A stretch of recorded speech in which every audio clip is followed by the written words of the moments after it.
Okay, so the first question is about sort of delivery. So how long from the time a customer chooses Callion until we've got scenarios ready to show them, ready to share with them?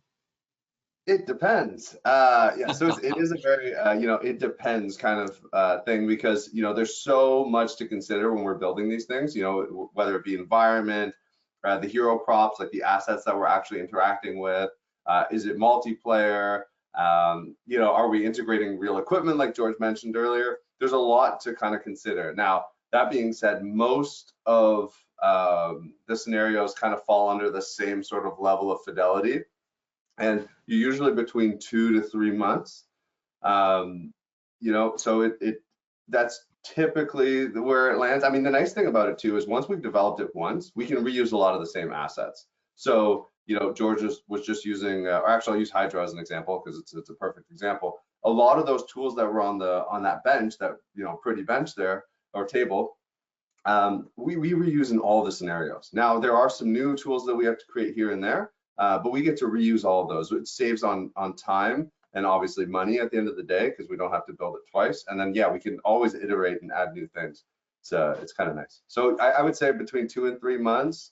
Now when we start to get into more complex scenarios, time can increase.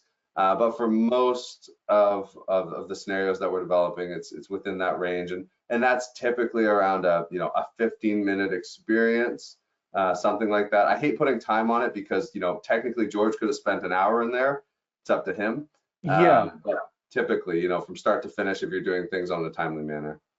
Yeah, I would say that from a dev point of view, it's always better. I know a lot of people like to do a pilot project first, and that's always a good idea, but it's always better to do more experiences at once because there can be a significant savings in each experience because we don't have to, we can economize on how we build props, on how we build systems internally to be able to give you more value for each one. In CLVR, we developed a set of tools and pieces of equipment that allowed us to knock out a large amount of experiences in a relatively very short time period, whereas some other experiences take a very long time because they're in a unique location, they have highly complex operations to do, and anytime you have to do that kind of stuff, it's always going to take a little bit longer. But of course, all you have to do is come to us and we're more than happy to quote that out for you and tell you how long we think it'll take. The last thing I want to mention on that actually is our core suite as well, because that's pretty important. So another way that we save on time and money at the end of the day is our core suite. So this is like a growing enigma that we're always building upon since, I don't know, if it's probably close to 10 years now. So it's a pretty hefty piece of software, but essentially it's the building blocks that we start every single project with. So we're never starting from scratch unless it's like the most obscure project in the world. We're never ever starting from scratch. We have interactions that we've developed. I always use the electrician experience as an example, just because in an electrician experience you might be unscrewing a light bulb. Well, that piece of that interaction can also be used to unscrew a water bottle or turn a valve or do things like that, tighten something.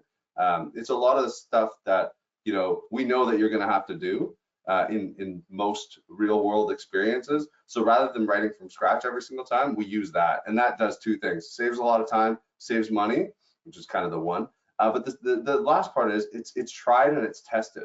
Our code isn't written from scratch every single time. Where when you now get a piece of software, like a finalized piece of software, it's not the first time our code's been used. It's being used by the Navy. It's being used by doctors and nurses and tradespeople. It's being used by all these high-level industries. So less bugs. I mean, there's always going to be bugs during the development cycle. I'm not saying that. That's just the way it goes.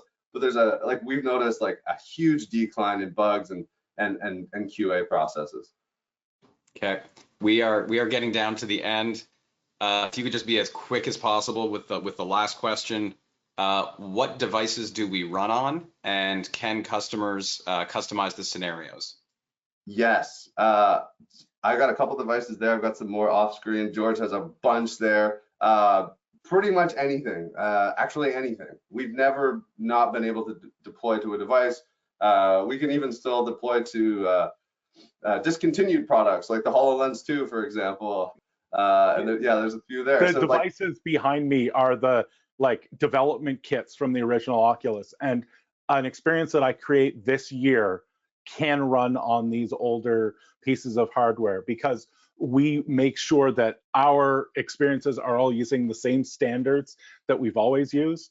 And then when you decide to target a device, we tell you what special features that device has and then give you options to have that. But if you want to stay away from those special features, any device literally in the world that you can put in my hands, we can run on.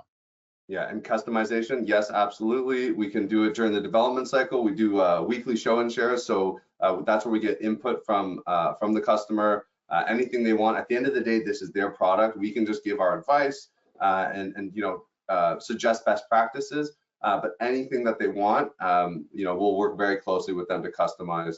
And then later on, technically, with Core, I know we're short on time, but yeah, you can actually make changes, software changes to the experience without having to come back to us and make a new build. So you can just go into a simple Excel spreadsheet, make some changes, and voila, it's really cool. One little addition, I know we're running low on time, but the core suite allows us to swap out what we call the interface layer.